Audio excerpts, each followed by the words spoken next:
The sound of expensive champagne hitting crystal shouldn't feel like a gunshot, but that night, every clink was a bullet meant for me.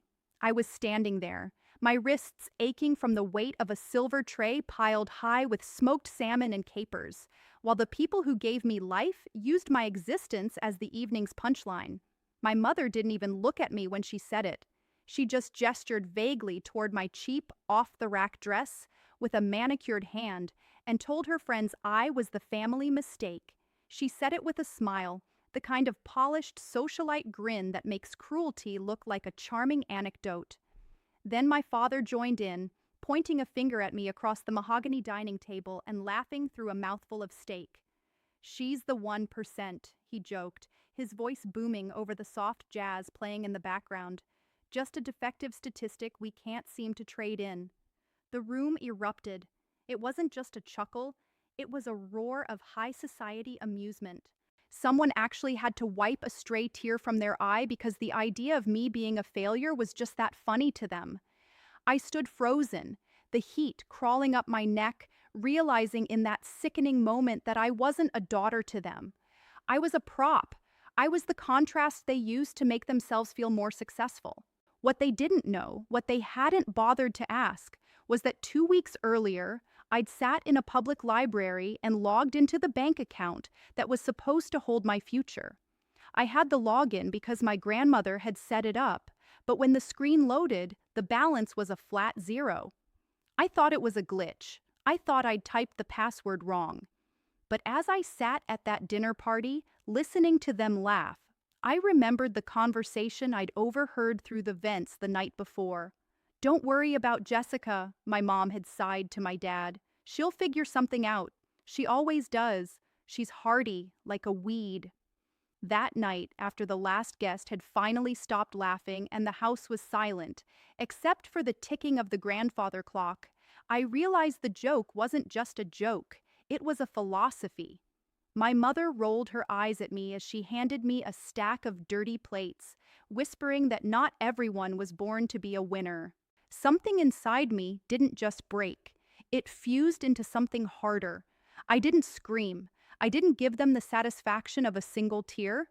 I waited until the clock hit 1:17 a.m., slipped into my room, and packed a single backpack with 3 shirts, a pair of heavy work boots I'd bought with my grocery store paycheck, and an envelope containing exactly $50. I walked out of that house, past the manicured hedges and the glowing porch lights, and I didn't look back for 9 years. For nearly a decade, I stayed in the shadows. I built a life out of the scraps they thought I'd never be able to handle.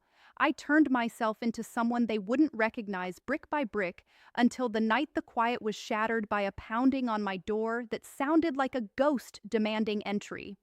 Before I tell you what they wanted after 9 years of silence, do me a favor. Tell me in the comments where you're watching from and what time it is for you.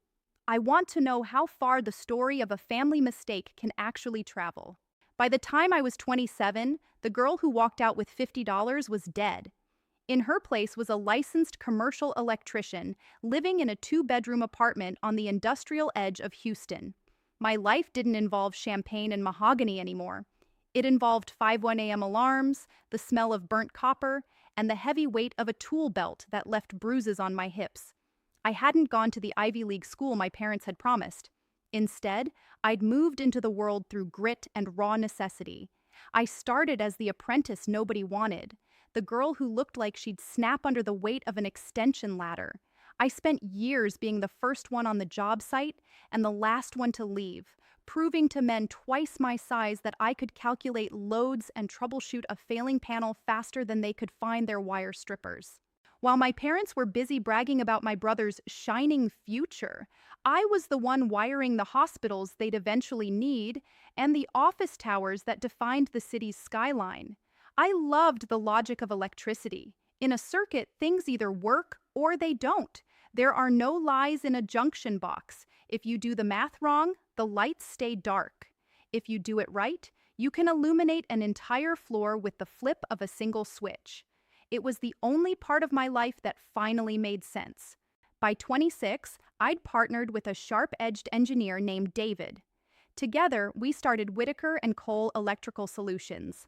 We didn't focus on residential fluff, we did the hard stuff. Smart building systems, complex industrial grids, the kind of work that requires a steady hand and a cold brain. I made it a point to hire the kids who looked like I did at 18, hungry, underestimated, and broke. Twice a month, I'd go down to the community center to teach basic repair skills to teenagers who thought their only future was a minimum wage trap. I told them what I wish someone had told me. A trade isn't a consolation prize for people who aren't winners. It is literal power. On the surface, I was a success story. I had a thriving business, a truck that I'd rebuilt with my own hands, and a savings account that no one could touch. But the trauma of that dinner party stayed in my marrow. You can leave a house, but it takes a long time for the house to leave you. Some nights, I'd be lying in bed, the silence of my apartment feeling like a physical weight, and I'd hear my father's laugh echoing in the corners of the room. The family mistake, the 1%. I'd wonder if I was just a well-dressed fraud waiting for the world to realize I was defective. If you've ever gone no contact and still had to fight the voices of your family in your head every night, you know that the distance is only half the battle. The peace I'd built started to fray the day a bid package landed on my desk. It was for a luxury development called Willow Ridge Estates. Just seeing the name made the air in my lungs feel thin. It was a suburb outside Houston, the kind of place where the grass is chemically green and the houses all look like they're trying to outrun each other. I checked the site plan, and my heart skipped a beat. The main access road ran directly past the cul-de-sac where I grew up. I could see the exact spot on the map where I'd walked away in the dark 9 years ago. My business partner asked if I was okay, and I just forced a smile and told him it was a familiar area. We took the contract because business is business, and my company needed the win. But the first time I drove out there, I almost threw up in the cab of my truck. I forced myself to sign in at the trailer and get to work, focusing on the blueprints until the world stopped spinning. One afternoon, fueled by a dark kind of curiosity, I looked up the property records for my parents' house. I expected to see the same fortress of wealth I remembered. What I found was a disaster. The house was a graveyard of debt, multiple refinances, a second mortgage, and a home equity line that had been bled dry. It was buried under layers of delinquent notices and liens. It felt like watching a giant crumble in slow motion. But then I found the document that truly broke me. It was a digital copy of a withdrawal slip from the year I turned 18. The account was labeled Jessica College Fund. The balance, nearly $80,000, had been moved out in a single day. There was a tiny handwritten note in the memo line, "Family emergency for R.R., my brother, Ryan." They hadn't lost my money to the market. They hadn't used it to keep the lights on. They had taken my entire future and handed it to the golden child to bail him out of whatever mess he'd made that week. And then they'd stood there and called me a defective statistic while they were spending my inheritance on a lie. I drove back to the city that night feeling like a live wire, dangerous, humming, and ready to snap. I told myself it didn't matter.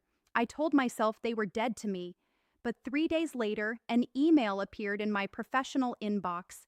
"No, dear Jessica, no, how are you?" Just my full name in the subject line. The message was cold. "Jessica, it's your mother. We found your business online. We need to talk. It's urgent." I archived it instantly. Then came the voicemail on my private cell. My father's voice sounded like gravel grinding together. "Jess, it's Dad. I know you're mad. We deserve that. But please call us back. We need your help." I deleted it too. I thought that if I ignored the current, the circuit wouldn't close. I was wrong. On a Wednesday evening, someone leaned on my doorbell and didn't let go. The sound vibrated through the walls, a desperate, frantic rhythm. I was sitting on my couch with a plastic container of cold noodles when the pounding started. It wasn't the knock of a neighbor. It was the sound of people who had nowhere else to go. "Jessica, we know you're in there." My mother's voice was high-pitched, bordering on a scream. Then my father's rough baritone, "Open up, please. We need to talk." I felt like that 18-year-old girl again for a split second, my heart racing, looking for a place to hide. But then I looked at my hands. They were calloused. They were strong. I wasn't that girl anymore. I walked to the door, my footsteps heavy and intentional. I didn't peek through the blinds. I didn't hesitate. I threw the deadbolt and opened the door just enough to see the two people I had spent 9 years trying to forget. Time hadn't been kind to them. My father looked like a suit that had been left out in the rain, shrunken and wrinkled. His hair was a ghost of its former self, and his eyes were rimmed with a red, weary desperation. My mother was still wearing her expensive jewelry, but it looked heavy on her now, like anchors pulling her down. Her makeup was thick, trying to fill in the deep lines of stress that carved her face. "Hi," I said. My voice was as flat as a dial tone. I didn't offer a hug. I didn't step aside. I just stood there, a barrier between my peace and their chaos. My mother's lip trembled. "Jess, you look different." "That's what happens when you have to build your own life from scratch," I replied. "What do you want?" My father looked at the security camera above my door, then leaned in, his voice a pathetic whisper. "Can we come in?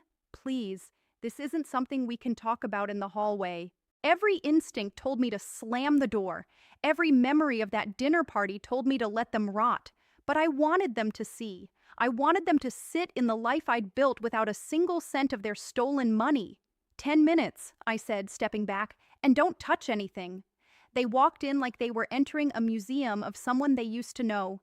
They sat at my kitchen table, a simple, sturdy piece of wood I'd bought with my first lead electrician paycheck. There were no appetizers here, no champagne, just the truth. "We're not here to judge your choices, Jessica," my father started, trying to find his old authoritative tone. He failed. "We're here because we're in a situation, a bad one." "I've seen the liens," I said, cutting him off. Their heads snapped up. I pulled a folder from my bag and dropped it on the table. It contained the public records of their failure. "You've bled that house dry. You didn't come here because you missed me. You came here because the bank is finally closing the gates." My mother bristled, her old arrogance flickering for a second. "We had to help your brother. His business was a priority. We did what any good parents would do." "A good parent doesn't steal one child's heart to give another a transplant," I said, my voice low and dangerous. I slid the copy of the college fund withdrawal slip across the table. My mother went pale, the blood draining from her face until she looked like a statue. "You were never supposed to see that," she whispered. "I saw it," I said. "I saw all of it. You called me a mistake while you were cashing out my future to bail out the winner. And now, you're sitting in my kitchen. So let's get to the point. What is it you're actually asking for?" My father swallowed, his hands shaking on the tabletop. "The bank is calling the note. We're behind on everything. If we lose the house, we lose our standing, our retirement, everything we've worked for. They told us that if we can get a co-signer with a high credit score and a stable business income, they'll restructure the loan. You have Whitaker and Cole now. If you sign, we can save the house." The sheer audacity of it felt like a physical weight in the room. They wanted me, the mistake, the defective statistic, to put my business, my credit, and my future on the line to save the house where they had mocked me. They wanted the girl they had discarded to become their shield. "So," I said slowly, "you want me to legally tie myself to the debt you created to save the house you stole my education to protect? After 9 years of silence?" "We were under so much pressure," my mother cried, the tears finally spilling over. "We didn't think you'd actually leave. We thought you'd just get over it. We're family, Jessica. Family helps each other. A bloodline isn't a debt you're forced to pay forever." I felt a surge of anger, but I didn't let it out. In my job, if you let your emotions flare, you get burned. I kept my hands steady. "You never respected me enough to think I was capable of leaving. You didn't fail me. You sabotaged me. And now you're asking me to set myself on fire to keep you warm." "We're apologizing now," my father shouted, desperation finally breaking through his mask. "Doesn't that count for anything?" "An apology is just air," I said. "Consequences are solid. You're not here because you're sorry. You're here because you're scared. I told them to leave.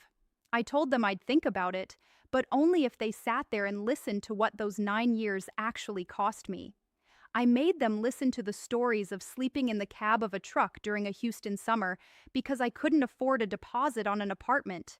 I made them hear about the time I got a 200-volt shock because a foreman thought it was funny to see the girl jump. I made them hear about the hunger and the isolation and the way I had to teach myself that I wasn't a mistake every single morning. By the time I was done, my mother was sobbing into a paper towel and my father couldn't even look me in the eye. After they left, the silence in my apartment felt different. It felt heavy. I called the one person who knew the whole truth, my best friend Maya. She was at my door in 20 minutes with a legal pad and a pint of ice cream. She listened to the whole saga, her eyes narrowing as I described their request. "They want to drag you down into the dark with them," she said, tapping her pen. "Classic narcissist move. They need a host to survive." "But they're my parents," I whispered. It was the last bit of the old Jessica talking. "What do you actually want, Jess?" Maya asked. "Not what a good daughter would do. What does the woman who wired half the skyscrapers in this city want?" I realized then that I didn't want revenge. I just wanted the math to be right. I wanted an honest equation for the first time in my life. Maya told me to find my brother. If I was going to make a choice, I needed to see the full picture of the person they'd sacrificed me for. I hadn't spoken to Ryan in years, but I found a number and called it. He picked up, sounding exhausted. We met at a diner that smelled like old grease and regret. Ryan didn't look like a winner. He looked like a man who had been suffocated by his parents' expectations. "They took your money, Jess," he said, his voice hollow. "I told them not to. I begged them, but they said you were tough and I was sensitive. They used me as an excuse to keep their image alive." He slid his phone across the table, showing me a string of emails and even a half-finished credit card application they'd tried to fill out in my name years ago. They had been trying to use my identity to stay afloat for a long time. "They told everyone you ran off with a guy and abandoned them," Ryan said. "They played the victims to get sympathy from the church and the neighbors. But I'm done too. I'm not signing anything. I told them they need to face the music." We came up with a plan. A quiet, clinical, undeniable plan. The bank meeting was held in a sterile conference room. My parents sat on one side, looking like they'd practiced their grieving parents' routine in the car. Ryan and I sat on the other. The loan officer, a woman who looked like she'd seen 1,000 families fall apart, laid out the stakes. "If Jessica co-signs, we can stop the foreclosure," she said. "If she doesn't, the house goes to auction in 30 days. My father smiled at me, that oily salesman smile. "We know she'll do the right thing. She's a Whitaker." "I am," I said, opening my folder, "and that's exactly why I'm doing this." I didn't give a speech. I just handed the loan officer the copies of the college fund theft. I handed her the records of the attempted identity theft. I handed her the emails Ryan had saved. I told her, in a calm, professional voice, exactly why I was a high-risk co-signer. Not because I didn't have the money, but because the people I would be signing for were historically prone to sabotaging their own blood. "I will not be co-signing," I said. The room went dead silent. My mother let out a strangled gasp. "Jessica, how could you? We'll be on the street. What will people say?" "They'll say the truth," I said. "That you spent 40 years building a house out of lies and it finally fell down. I'm not punishing you. I'm just refusing to pay for a house I was never allowed to live in." Ryan stood up with me. "I'm out too," he said. "I'll help you move into an apartment, but the bank gets the house. It's over." My father slammed his hand on the table, his face turning a dark, ugly purple.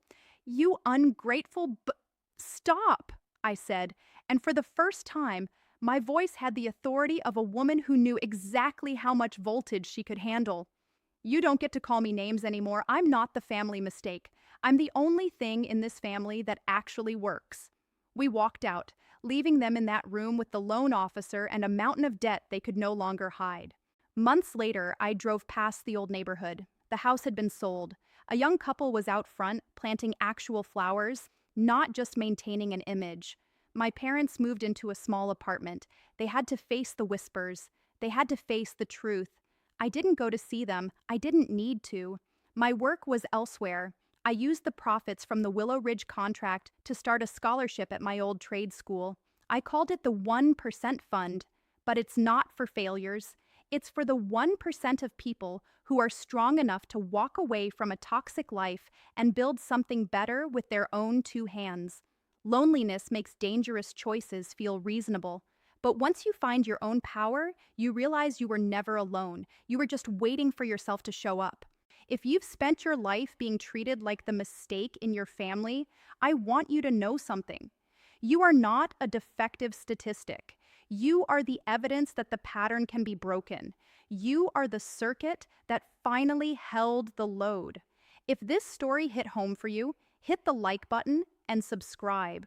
We're building a community of people who decided to stop being the punchline and start being the architects of their own lives.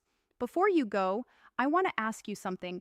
What is one boundary you wish you'd set years ago? Your answer might be the spark someone else needs to finally choose themselves. From where I'm sitting, choosing yourself isn't selfish. It's the only way to make sure the lights stay on. If you were in my shoes, would you have signed that paper to save your parents' reputation? Or would you have walked away like I did? Let me know in the comments. I'm reading every single one.